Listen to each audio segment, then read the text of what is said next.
Both Studio One and FL Studio are powerful DAWs, but I decided to put them head to head to see which one would come out on top. And to keep this completely unbiased, I got a hold of my friend Isage Beats, who knows FL Studio in and out. And I asked him to show off his 3 favorite things about FL Studio and 3 things that he wishes that they would change. And I'll do the same thing about Studio One. Now let's start with FL Studio. Take it away, bro. What is good? What is good? My name is Isage Beats, and on my channel we help producers just like yourself cook up beats right from the crib. Cook up tons of beats like R&B, trap, Afro, and honestly anything I can think of that, you know, we could cook up, we gonna do it. I really enjoyed just the process of making beats. I use FL Studio. That's like the only DAW I've been using for years, and I really enjoy FL Studio amongst other DAWs. I feel like this is the best one that fits me. So I want to share some amazing, you know, just some really cool things I really like about FL Studio, as well as some things that FL Studio can also improve on. Okay, of course, shouts out to Andrew for really inviting me on and allowing me to do this video and just show a little bit about FL Studio and why you basically should be moving on over to FL Studio. Okay, so now I'm kind of kidding, but not really. So let's get to the video. So let's hop right in. I'm in FL Studio 21. One of the best things, or my favorite thing about FL Studio is the piano roll, okay? It's the piano roll. So let me go ahead and pull in a piano real quick, just something light. Right click, piano roll. So simple C major chord, right? Just to show you an example, but the power of FL Studio and its piano roll is crazy. And the cool thing I really like about it, first off, visually it's just easy to understand, at least for me, in my eyes. I know a lot of a lot of programs, it just seems so difficult to understand. Not even difficult to understand, it just doesn't look appealing, I'm gonna be honest. But this just looks really easy to understand and read. Of course, you have the grid and stuff like that, but the really cool thing is the functions within the actual piano roll. And there's so many functions, I probably couldn't even cover all of them right now, but I'm gonna cover a few of them that I use very frequently. And that is down here at the bottom. One portion is down at the bottom, and it is, it's the control center. You can control a lot of stuff down there in terms of velocity. All you do is just select what you want to do. So let's start from the top. We can do pan, and we can pan left and right, the whole thing, right? If we have it highlighted, we have the whole thing highlighted, so we can pan this left and right. If you select one, though, you can also do that. Of course, you have velocity, right? So we can adjust the velocity for each note, right?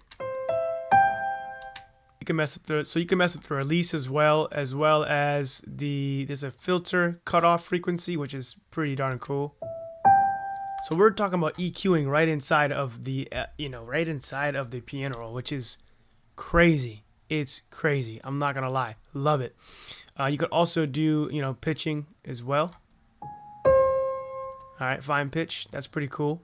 As well as there's also a control section on the right hand side, so you can do channel panning, channel volume, and channel pitch. And this is really cool because unlike this pan section, the note panning, you can just pan the whole channel, so you can literally paint what you want.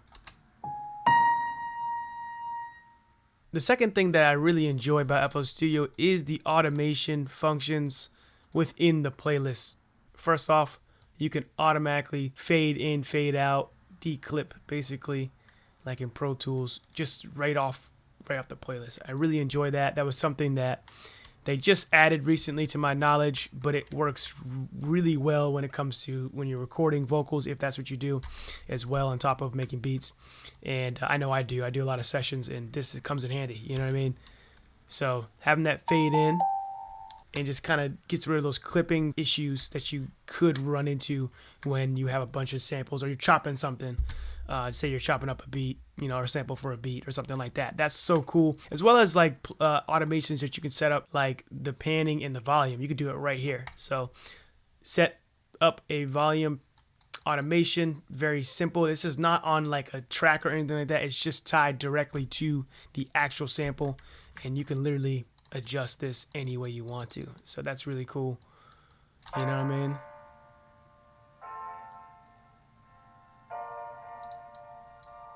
Last and final thing I want to talk about is their stock plugins. I wanted to mention a bunch of them, but I'm going to just pick one. I will say, though, the stock plugins in FL Studio are crazy. Like, I think they're some of the best plugins.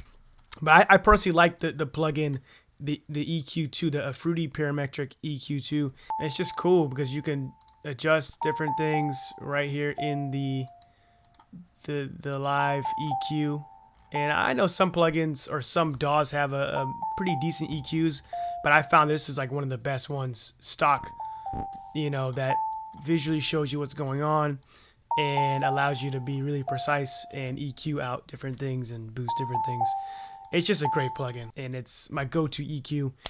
I even have third-party plugins, like third-party EQs, and this is like the best one besides maybe Pro EQ, which I don't have, but this is up there. You know what I mean? It definitely is. It shows you what's going on, and that's what's really important sometimes when you just want to have a visual when you're mixing. But yeah, that's the last and final thing I would say about FL Studio. Those are the 3 things I really enjoy about FL Studio. Now, for the things I don't necessarily love, maybe things they can improve on, let's talk about those real quick. So the first thing I want to talk about is the way it's laid out. Like, it's convenient at times, but then sometimes it's kind of annoying. So we have all these windows, each window. I mean, I know it's confusing. You see me clicking around, you're like, yo, what is he doing? So we have the mixer, we have the channel rack, we have the piano roll, and we have the playlist, right? So it kind of can get confusing. The reason why I mentioned that is because the way it's set up, so you can detach stuff, right? Like this window by itself. Say you had another screen or something like that. You can detach it. It can be separate. But say you wanted to kind of have it set up like Studio One, for example. And you see how kind of tedious this kind of can be? That's kind of one thing I don't like about FL Studio. I wish you could just snap things into place or have templates where it could just be laid out differently for you. And that would be kind of cool. Also wish, like, along the subject line of the windows that I'm talking about here. So this is all still one thing. I wish that, you know, if you open up something like this, if I click away from it, it could just disappear, like X off, and maybe come, like, I just have to reopen it. The reality is it's still open in the background, and that's kind of annoying. So it's like, even if you open up a plugin, for example, and then we go off and do something else, it's still open back there. And it's like, come on, like, that's kind of annoying. And it takes up a lot of CPU power too when you have a bunch of stuff running like that and you forget to exit off. The second thing I wanted to talk about is, since we have this cool little layout right here, is the playlist and the mixer, having them synced up basically. And what I mean by that is, I'm trying to explain this the best way I can.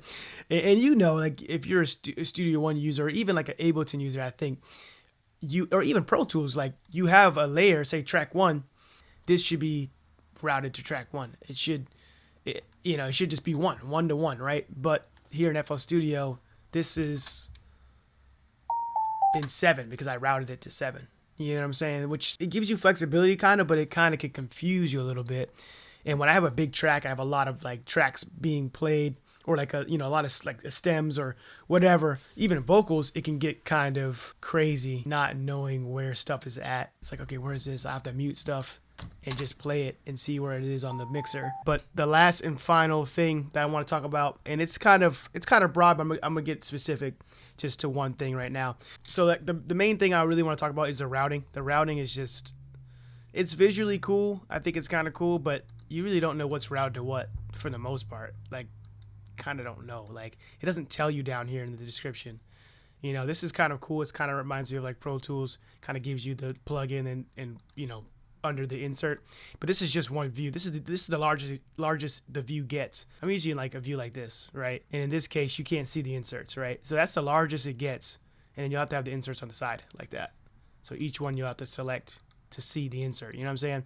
It's kind of annoying. I'm not gonna lie. I wish it was just a little more smoother with how everything flowed. In my opinion, when it comes to big sessions, recording, it just can get really hectic. You know what I mean? That's what I would say, man. That's like probably like the last thing. I really like FL Studio though. Like, it works for my workflow. It definitely works for the production that I do. I do a lot of beats. It's not necessary for everybody, but it is what it is. So that's the good, the bad, the ugly of FL Studio right there. I really appreciate everybody watching this video. I want to give away this cool free gift to you. It is a MIDI pack with over 30 MIDIs in it. It's absolutely free. Just download it. The link is in the description. There's also some cool bonuses inside of that pack. I'll let you, check that out. But yeah, go ahead and get that pack and make some beats. You don't have to be in FL Studio or even Studio One to get this pack. You can make beats in any DAW with this pack and make some bangers. And it's a royalty free pack, of course, so yo, go get some placements, go make that money. You know what I mean? So, Andrew, you're up, bro. So let's see what's up. All right, now it's time for Studio One. One of my favorite parts about Studio One is the chord track. So this entire session doesn't have any bit of MIDI in it whatsoever. But if I want to create MIDI out of audio, I can just come up here to the hamburger icon and click on chords.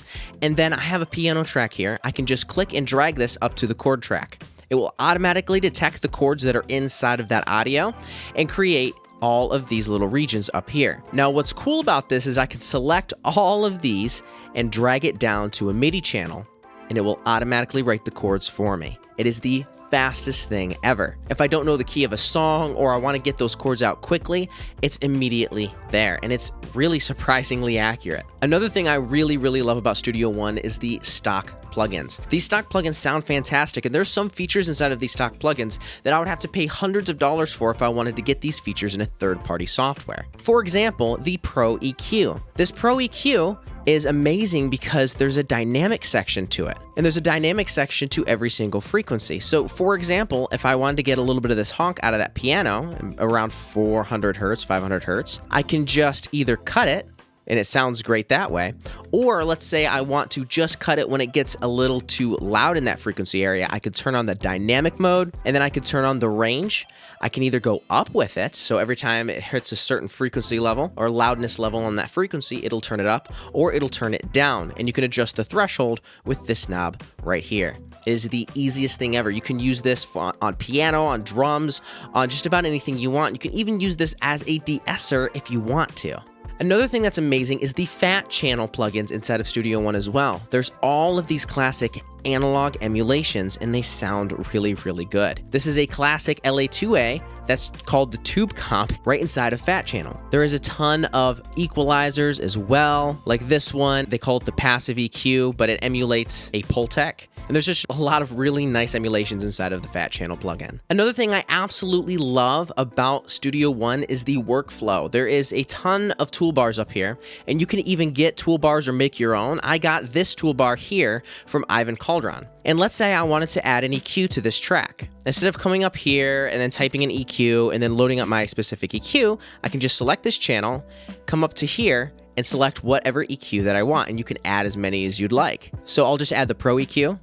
And let's say I wanted to do that across multiple channels. All I have to do is hold Shift, select multiple channels, and I can do the exact same thing, and it will load Pro EQ across all of those channels. The workflow is just unbelievably fast. For example, I have some Studio One presets. I'll leave a link to these presets down in the description below, but you can just take those presets and drag them directly on the Pro EQ, and it'll instantly load.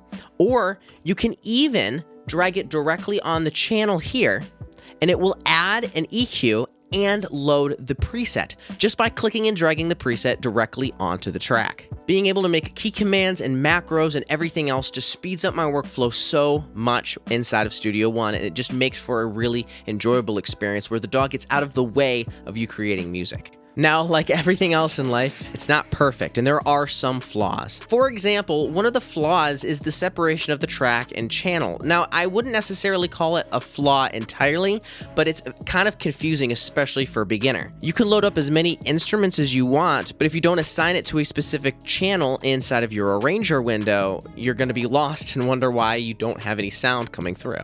This does make it nice if you want to create multiple tracks and have all of these MIDI tracks run to the same instrument, but I very rarely ever find a use for that. And it is a bit of a learning curve, especially for a beginner. Another thing I've noticed about Studio One is that it is a bit of a CPU hog sometimes. I really haven't noticed it on my system, but it does use a bit more CPU than I am used to. I know Reaper didn't use a lot of CPU at all. I know that's because of the way they coded it and the way they worked it in their back end. But Studio One was a bit more CPU intensive. For my system, it's great and I have no issues with it whatsoever. But if you have a very old computer, you might want to consider it before jumping into Studio One. And one more complaint I have is there is currently no Dolby Atmos support. This isn't a deal breaker for me, but I would like the ability to mix in surround sound as the need arises. Mixing in Dolby Atmos is becoming more and more popular, and I really hope that they are able to implement it before it becomes more or less the industry standard. So which DAW do you think came out on top? Let me know in the comments below.